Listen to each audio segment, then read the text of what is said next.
I'm joined today by the Fabulous Five who have come because they want to read the story with us. And whilst I've got them here, I'm actually going to ask for their help because you guys have read this story in the sun. And we're going to compare it today by reading and thinking about what happens in this story, The Smartest Giant in Town by Julia Donaldson. Now, this story, what was it about? It was about a girl at the seaside. And she has lots of fun at the seaside with her grown ups. She plays, she goes crabbing with her net and finds shells and digs in the sand, all kinds of things. And I'm already looking at the front cover at this story and thinking, I can't see the seaside. I can't see a little girl playing in the sand. I wonder how these stories are going to be similar. I can see lots of differences already. So, whilst I've got you here, could you ask a question each? And maybe we could find some similarities about the words in the story or the way the events unfold. Okay.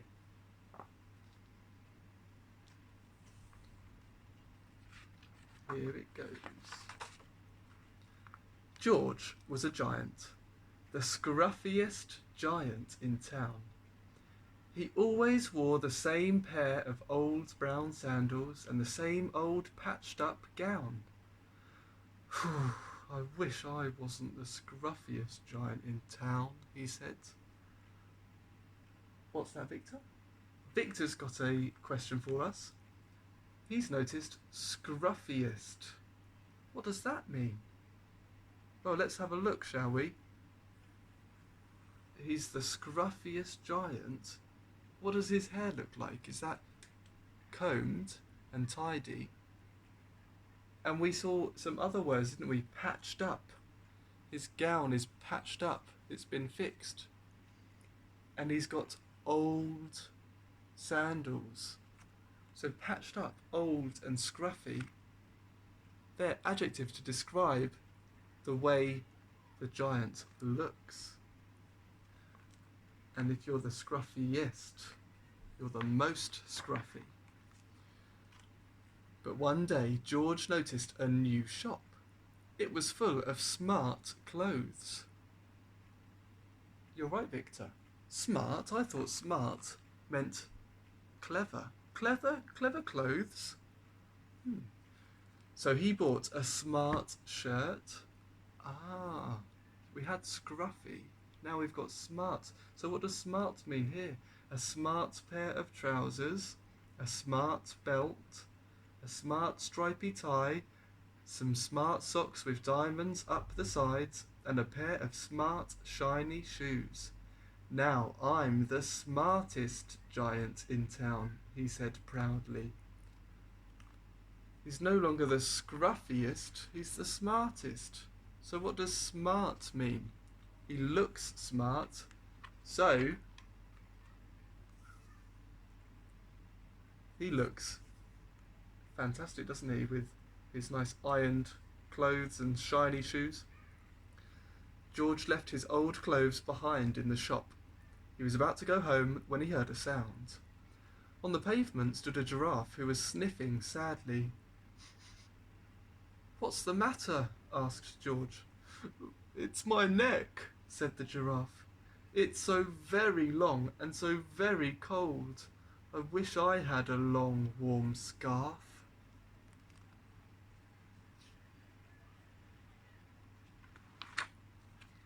Cheer up, said George, and he took off his stripy tie. It didn't match my socks anyway, he said, as he wound it round and round the giraffe's neck. It made a wonderful scarf. Thank you, said the giraffe. As George strode towards home, he sang to himself. My tie is a scarf for a cold giraffe, but look me up and down, I'm the smartest giant in town.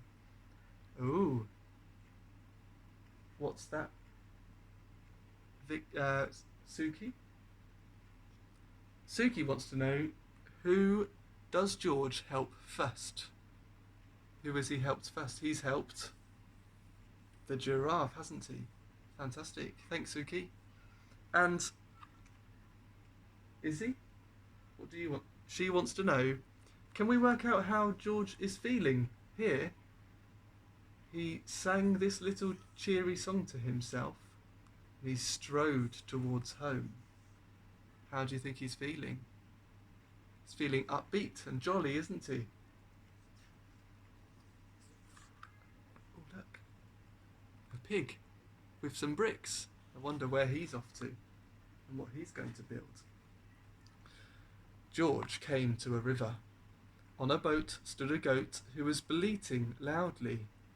"What's the matter?" asked George. "It's my sail," said the goat. "It blew away in the storm. I wish I had a strong new sail for my boat." Ah. "Cheer up," said George, and he took off his new white shirt. "It kept coming untucked anyway," he said as he tied it to the mast of the goat's boat. It made a magnificent sail. "Thank you," said the goat. George strode on, singing to himself. Yeah, I think he is jolly. "My tie is a scarf for a cold giraffe. My shirt's on a boat as a sail for a goat. But look me up and down, I'm the smartest giant in town."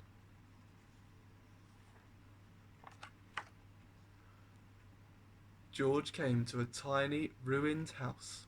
Beside the house stood a white mouse with lots of baby mice. They were all squeaking. "What's the matter?" asked George. "It's our house," squeaked the mother mouse. "It burnt down and now we have nowhere to live. I wish we had a nice new house."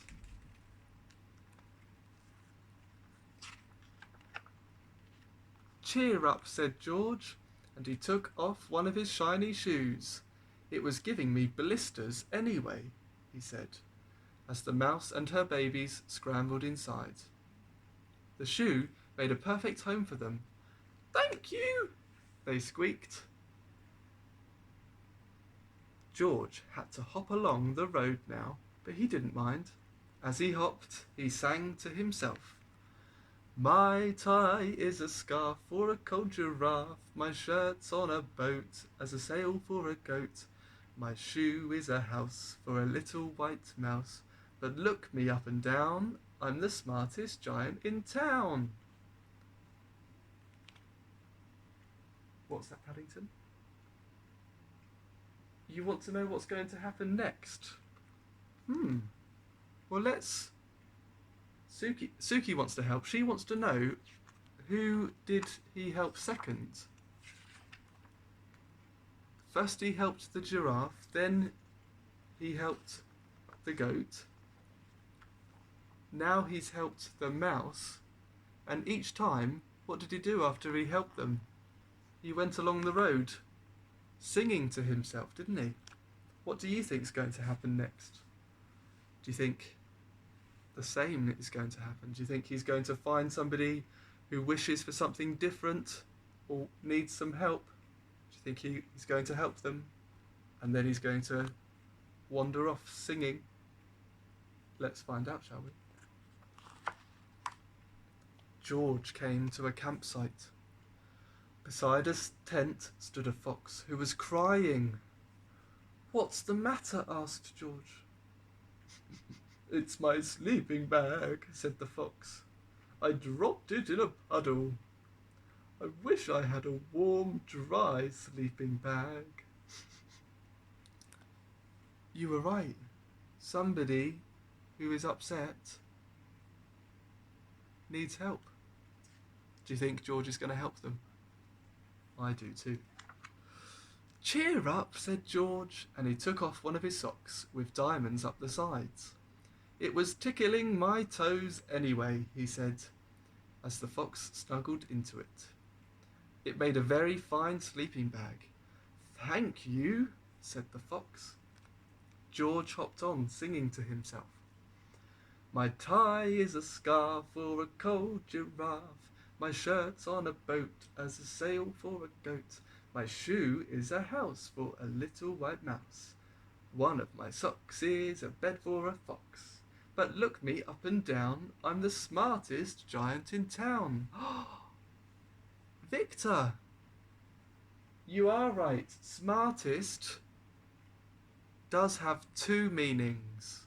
So it means the way you look. If you look smart, you look tidy.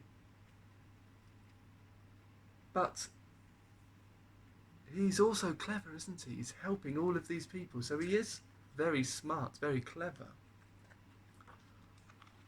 George came to a big squelchy bog. Uh-oh, I think somebody else is going to need help. Beside the bog stood a dog who was howling. What's the matter? Asked George. Oh, it's this bog, said the dog. Oh, I need to get across, but I keep getting stuck in the mud. Oh, I wish there was a safe dry patch. Do you think George is going to help him? I do too. Cheer up, said George, and he took off his smart new belt. It was squashing my tummy anyway, he said, as he laid it down over the bog. It made an excellent path. Thank you, said the dog. The wind started to blow, but George didn't mind. He hopped on, singing to himself. Do you still think he's feeling happy, Suki? And is he? I think so, yeah, because he's still singing, isn't he? My tie is a scarf for a cold giraffe. My shirt's on a boat as a sail for a goat. My shoe is a house for a little white mouse. One of my socks is a bed for a fox. My belt helped a dog who was crossing a bog. But my trousers are falling down. I'm the coldest giant in town. Suddenly, George felt sad and shivery and not at all smart. He stood on one foot and thought, I'll have to go back to the shop and buy some more clothes, he decided.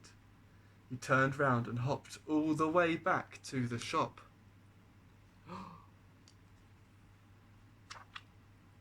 But when he got there, it was closed. Oh no, cried George. He sank down onto the doorstep, and a tear ran down his nose. He felt as sad as all the animals he had met on his way home. Then, out of the corner of his eye, he saw a bag with something familiar poking out of the top. George took a closer look. My gown, he yelled. My dear old gown and sandals. George put them on. They felt wonderfully comfortable. I'm the cosiest giant in town, he cried, and he danced back home along the road. Ooh, we're adding, aren't we? We've got scruffiest, so the most scruffy. Then we had the smartest, the most clever, but also the most flash and sort of tidy, the way that you look. Then we had the coldest, the most cold. And now he's the cosiest giant. So do you think that means cold or nice and snuggly warm? And cozy, yeah. Outside his front door stood all the animals he had helped. They were carrying an enormous present. Come on, George, they said. Open it! George untied the ribbon. Inside was a beautiful gold paper crown and a card. Look inside the card, George, said the animals. George put the crown on his head and opened the card. Inside it said, You gave your scarf to a cold giraffe. Your shirt's on a boat as a sail for a goat. Your shoe is a house for a little white mouse. One of your socks is a bed for a fox. Your belt helped a dog who was crossing a bog. So here is a very fine crown to go with the sandals and gown of the kindest giant in town. Kindest, the most kind. Ah. Now,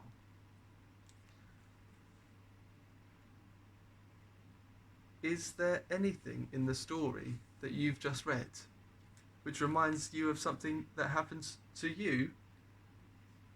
Have you ever helped somebody who was feeling down?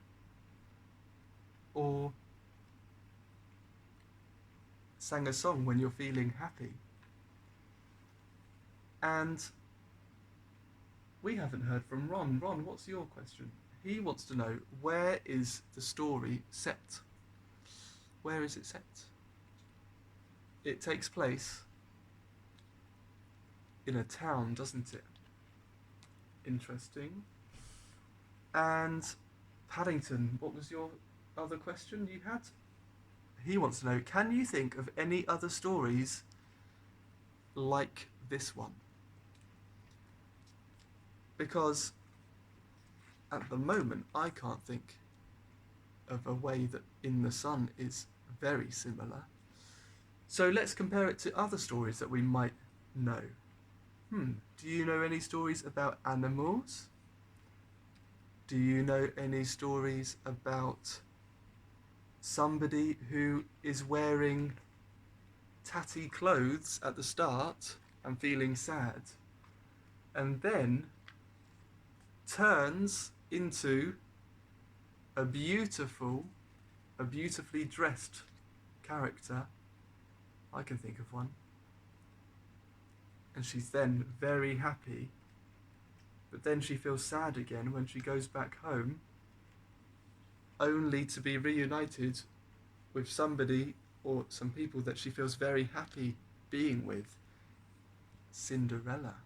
Did you think of that? And I've noticed another similarity with a story that we've read, Mr. Wolf's Pancakes. What happens in both of these stories? Mr. Wolf, he meets people, doesn't he, one at a time in his village. Just like the giant does. He meets people one at a time. But is it the same for Mr. Wolf and the giant? Who is feeling happy and who is feeling sad? Mr. Wolf feels happy, doesn't he? He's trying to make his pancakes and goes and asks for help, only to be turned away and have the door slammed in his face. Whereas, and they don't help Mr. Wolf, do they? But the giant does help his neighbours who were feeling sad. So that is slightly different, isn't it? But the order of the events are the same. Let's go back now then to all of the questions that the Fabulous Five have asked us and see if we can unpick some similarities in these stories.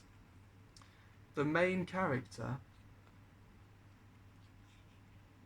is the main character having lots of fun during the day? They are, aren't they? The giant feels sad at the start, but as soon as he starts helping and with his nice new clothes, he is singing to himself and he's having a wonderful day. And does this character, so the little girl,